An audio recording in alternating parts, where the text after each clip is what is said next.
What's up everybody, it's me E-Man from E-Man's Movie Reviews, and today we're going to review Godzilla vs Kong.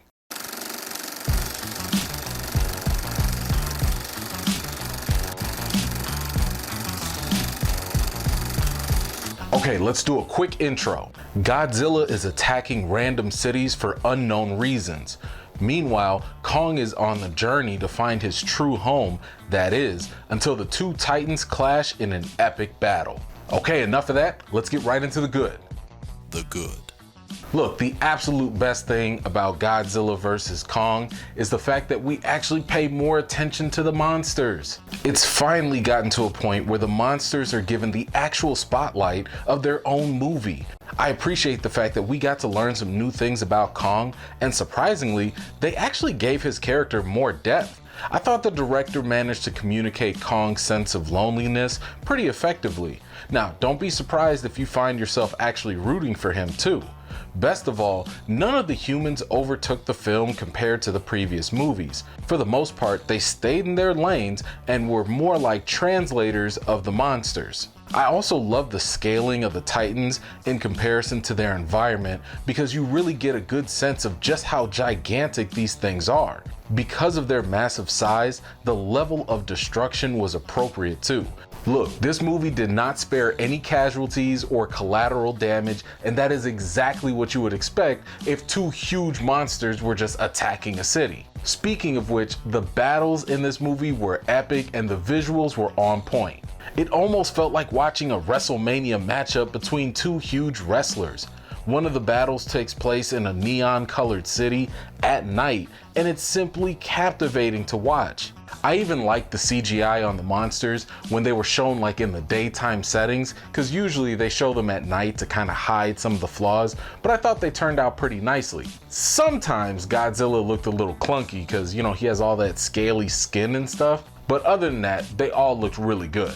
With that said, let's go on to the bad. The bad.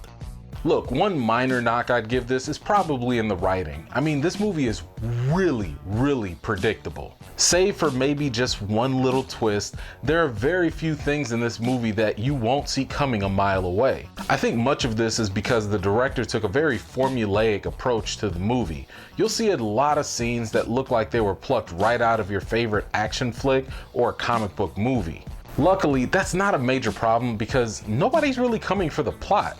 You're coming for the monsters. Now, another knock I'd give this, even though the humans did take a supporting role, which is a good thing, we still could have done with a lot less of them. They're just not that interesting. The supposed villains in the movie are so one-dimensional and basic. The comic relief from Brian Tyree Henry has more misses than it does hits. And I got to say, in every one of these movies, I don't understand the fascination with everyone wanting to finger bump these monsters. Stop touching the monsters. They're monsters. Enough of that, let's get on to the reason. The reason. Godzilla vs Kong is exactly what you expect it to be. A fun, monster-sized spectacle that should be seen on the biggest screen possible. You're coming to see the monsters fight, and more than likely, that'll be enough for most people to enjoy it. When you think of Godzilla vs Kong, just think of like your favorite action movie, except the monsters are not giving cheesy one-liners, because they don't talk. Anyway, when it comes to the rating for Godzilla vs Kong, I've got to give it a 7.5 out of 10. If it's safe and open near you, I definitely recommend watching this in the theaters just because, again, the visuals, the way that this looks is definitely worth watching on a big screen.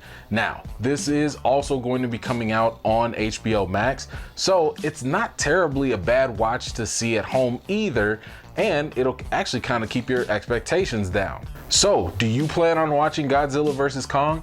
If and when you do, come on back to this video and let me know what you thought about it. Now hold up. Before I head out, I just wanted to say shout out to the folks at Into the AM for sending me this cool t-shirt. Gotta say the material's nice. It actually does feel good, doesn't feel cheap, and the designs are pretty nice too. Now, of course, you already know I gotta hook you up too. So if you visit the link in the description, you'll get 10% off your purchase and you can get cool shirts like this and more. Now, when you go ahead and let them know that E-Man sent you. I don't know if that's actually gonna work or mean anything, but doesn't hurt. If you're new to my channel, please don't forget to subscribe and give this video a thumbs up if you enjoyed it. Anyway, thank you so much for taking the time to watch my video. I always appreciate it. I've got more videos and reviews to do for you all, and until next time, I'll see you all later.